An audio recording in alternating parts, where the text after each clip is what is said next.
In addition to the standard license, a facility may choose to apply for an Extended Congregate Care License, or ECC license. The ECC license is a specialty license that enables a facility to provide, directly or through contract, services beyond those permissible under the standard license. These services include acts performed by licensed nurses and supportive services defined by rule to persons who otherwise would be disqualified from continued residence in a facility.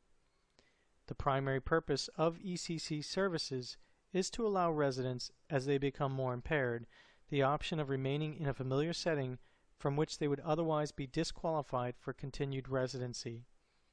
A facility licensed to provide ECC services may also admit an individual who exceeds admission criteria for a facility with a standard license if the individual is determined appropriate for admission to the facility.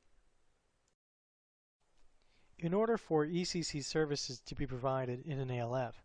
the ACA Assisted Living Unit must first determine that all requirements established in law and rule are met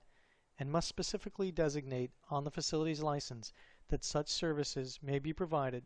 and whether the designation applies to all or part of the facility. New facilities may apply for an ECC license at the time of initial application.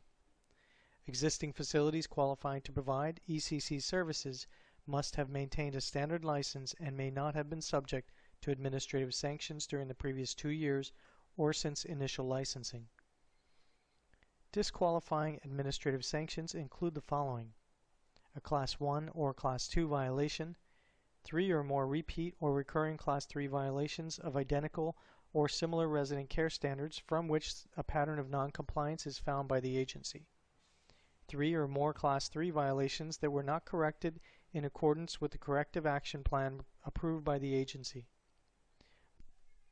violation of resident care standards resulting in a requirement to employ the services of a consultant pharmacist or consultant dietitian, denial, suspension, or revocation of a license for another facility under this part in which the applicant for the Extended Congregate Care License has at least 25% ownership,